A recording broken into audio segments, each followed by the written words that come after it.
Alright, this video I'm going to show you a bunch of weighted carry variations. And weighted carries are exactly what they sound like. They are carrying weight. And these are great because with us being bipedal, upright animals, posture is very, very, very important for us. And posture is something, oh god dang, mosquitoes. And posture is something that a lot of people just suck at. A lot of people have really bad posture, okay? And a lot of people do activities with really bad posture. You know, like this trail behind me. I mean, I see a lot of runners, joggers, going back and forth, and man, like some of their form is just atrocious.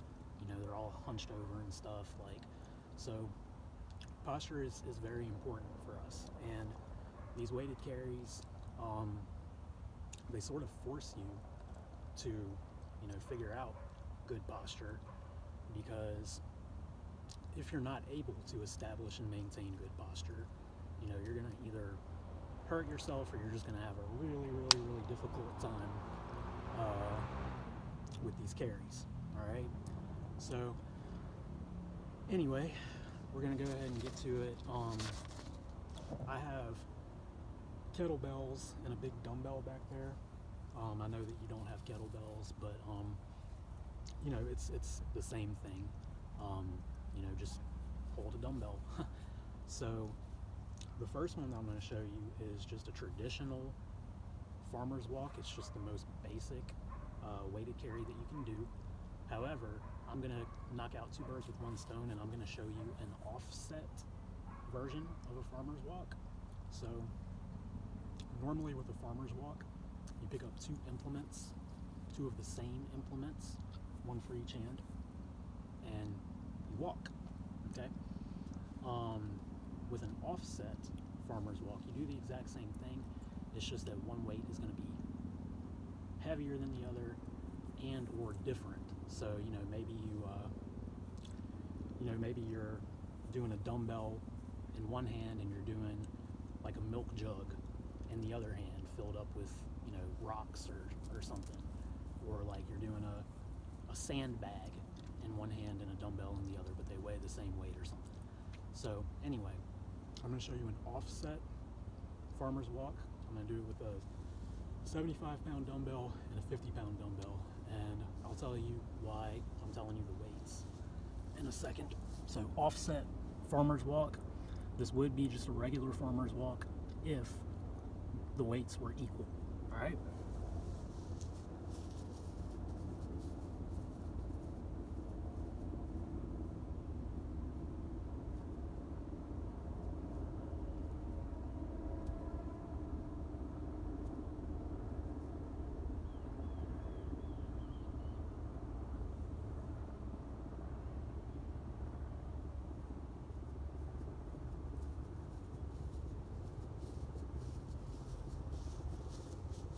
And then I turn around. So some things that you'll notice is I'm standing up as straight and tall as I possibly can. I've got my shoulders back. I've got my elbows locked, okay? That's gonna keep my shoulders from hiking up. It's gonna let me use the muscles that I'm supposed to use to support this weight. It's gonna make my whole arm joint stronger to really flex that muscle, because, or I'm sorry, to lock out that elbow, because you have to flex muscles in order to lock out your elbow. And the more muscles you're flexing, the more irradiation you're going to get. So sorry that I had to put those down. I was going to turn around and walk back, which I'm going to go ahead and do now. Something else that you'll notice is I'm not rushing this at all. I'm not trying to go as fast as I can. I'm trying to actually do it with as perfect form as I can, and trying to keep my posture, trying to be in control the whole time. Because if I start, you know, letting momentum take me one or two steps, next thing you know, I could be all the way over there, you know, face planting and throwing the weights everywhere. All right, so I'm gonna pick these back up and turn around, and I'm gonna walk back under control, tall. All right.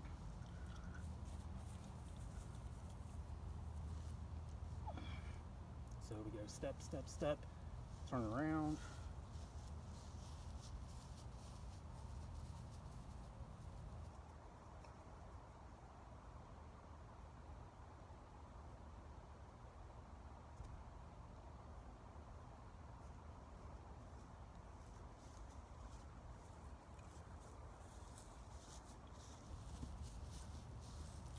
So next, we're going to do a suitcase carry.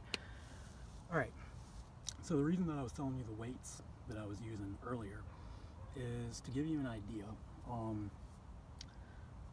about how much more difficult this exercise is going to be, even though it's going to look a lot easier. So suitcase carry is what I just did, but with one implement, so the other side has nothing. And the reason that this is more difficult is because, again, you have to maintain your posture. So when something's dragging you down only on one side, the only thing that's going to keep you from this are the muscles on your other side that you have to engage. So the offset carry that I just did actually does that to a certain extent. This is going to take it up to a whole nother level. So I can do 75 with one arm, but I can't do it for very long, and it's not very pretty. So for me, 50 is just about perfect, even though I can do a farmer's carry, you know, with 275s. So, all right, so I'm gonna grab that kettlebell, and you're gonna notice I'm gonna be trying to crunch down on this side as much as I can, basically, to try to keep this side from sagging. All right.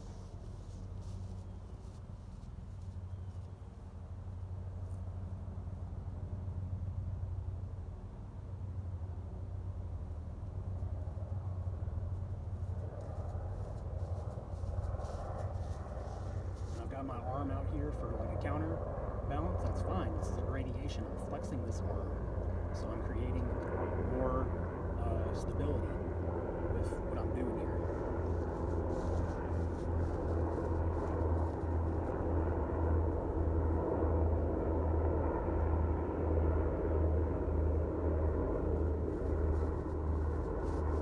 All right, and you're probably going to notice that I am turning to the same side every single time. That's because of all the imbalances in my body. You know, you can actually do the same thing if you, you know, if you're realizing that your instinct is to always go to one side, or one side is way easier than the other, then you know, you can start doing the awkward side more to try to work out those imbalances. All right. Next, we're going to do a rack. So I'll show you a double rack. I'll show you a double offset rack.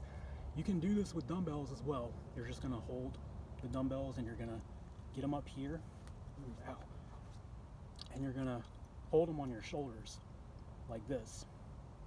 And you're gonna try to stay as upright as you can, okay? Best case scenario, your elbows are up and out like this, but you're gonna see mine are gonna be kind of more like this. So this is called rack. Anything when you have a weight right here is the rack position. So like if I had weights right here and I was about to go into a shoulder press, I'm starting in the rack position. I just have a slightly different grip than what I'm going to show you with this one, okay?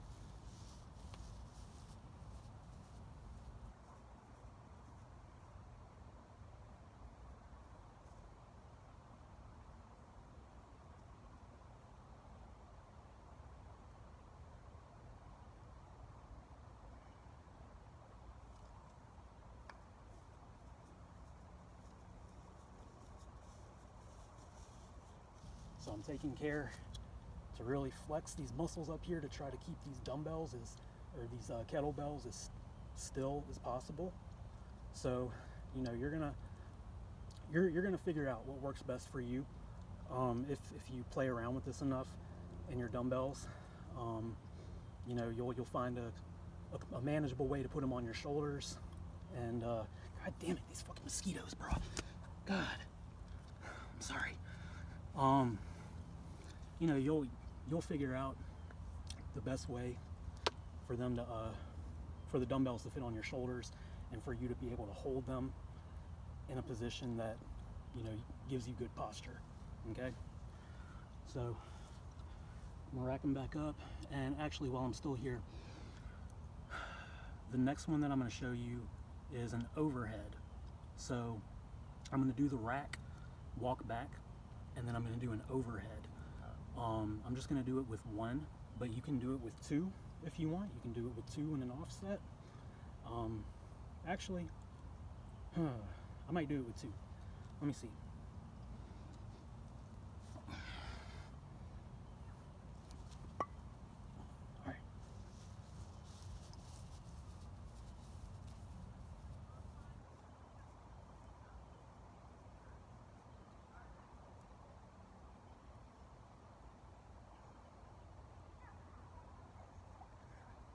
Not today.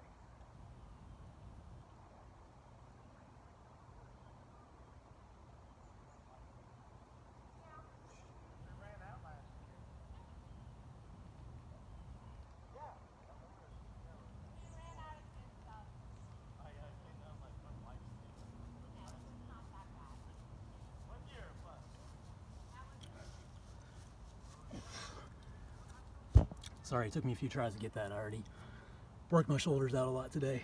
So that was the overhead. Again, your body's going to want to go this way, so you need to resist it and really engage this side. If it was a double overhead, your arms would probably want to fall forward a little bit. So again, you'd really have to engage, get a good posterior pelvic tilt to help those hips push in front. And you know, you're almost leaning back a little bit at that point to counter the weight. Okay? But if you have that intra-abdominal pressure down, you know, a little lean back like that shouldn't be too big of an ask. At least, you know, with a little practice and a little time, you know. So I'm gonna, all right. I'm just gonna grab the other kettlebell and I'm gonna show you these, because it doesn't make sense to just do them all together or do them all separate.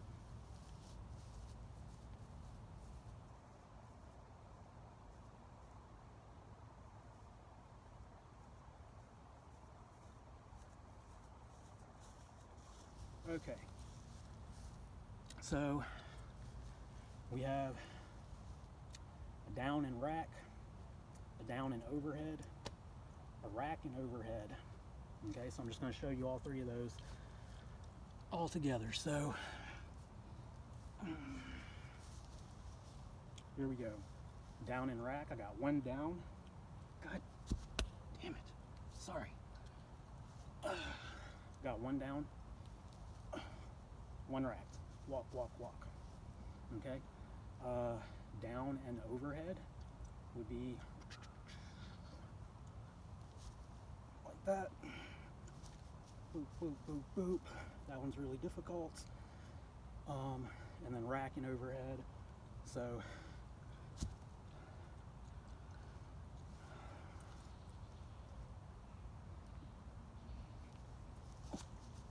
rack, overhead, walk, walk, walk. All right.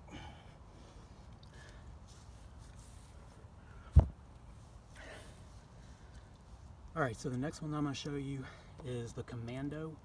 That's just what I call it. You're going to take your dumbbell, you're going to stack it vertically on one shoulder, and you're going to hold it up there. So again, it's an offset. It's an offset move. One side's going to have to work harder than the other in terms of stabilization.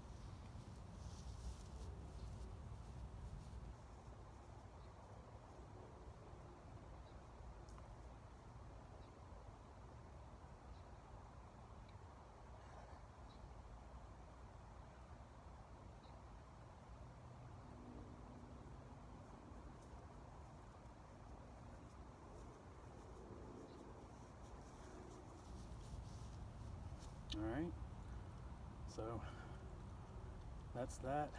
I'm trying to, hold on with as little this hand as possible, but as you can see, a little bit goes a long way.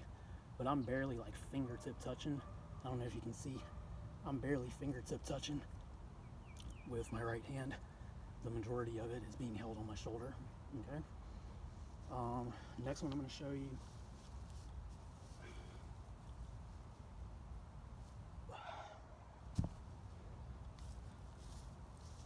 is the opposite hand on shoulder.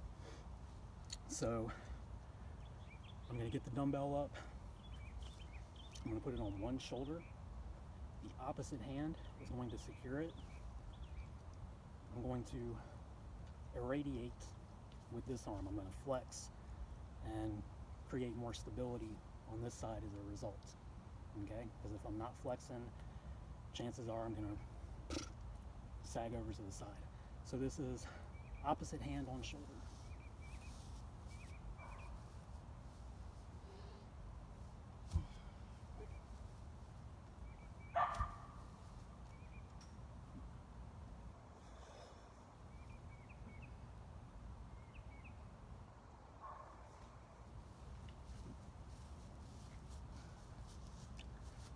And I'm just now realizing that I made a mistake. It's not opposite hand on shoulder, it's opposite hand and shoulder is what it's called. Opposite hand and shoulder. And when you're doing this one, if you need to stabilize the dumbbell further, you can always put this hand up. And something to kind of make note of, if it's happening more on one side than the other, or if you have one side where you just can't do it at all, but you can do it on the other, that's a sign to maybe try to address that and work up to where you can be more symmetrical on both sides with it. Okay, so biceps is next. So there's a few different ways you can do this, but basically the concept is you're doing it with a flexed arm and the weight in front of you. So I think I broke a nail. So here, as you can see, I'm supporting this weight with like all my bicep because I'm holding it away from my body. And then I would walk just like that. You can also go a little bit lower like that. If you have light enough weights, you can take 2 of them and walk like that, or curl them up higher and walk like that. All right. Grapevine. You've probably done grapevines before. Grapevine is just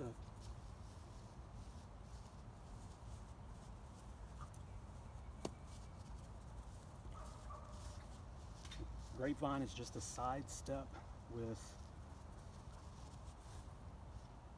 alternating. So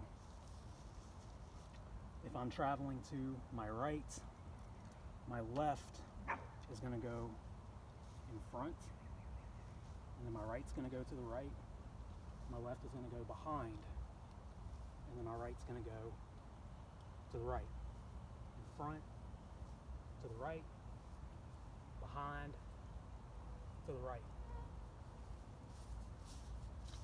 And then you'll do that with weights. So usually the best way to do it is with some kind of a rack carry.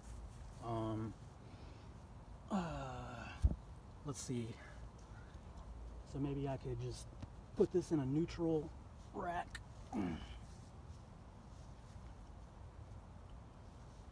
Neutral meaning that the weight is distributed evenly. It's not offset. And so I'm going to come to my right. So left foot in front,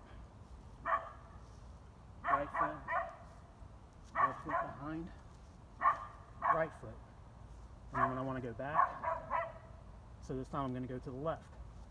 Right foot in front. Left foot. Right foot behind. Left foot.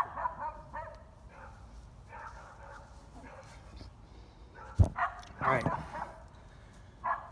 And there's one more, and I'm not going to include it in this video. It's the Turkish get up. Turkish get up is not an actual weighted carry. It's something else. It's a full body exercise.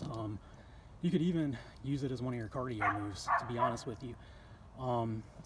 It's similar in some ways to a weighted carry, and it's got a lot of the same benefits, but I'm going to do a separate video on the Turkish get up because I don't know how long it's going to take for me to explain it. It's a pretty complex move, but it's a complex move, but it's also intuitive. There's a lot to it, but it makes sense. And once you get it down, it's pretty cool and it's pretty fun.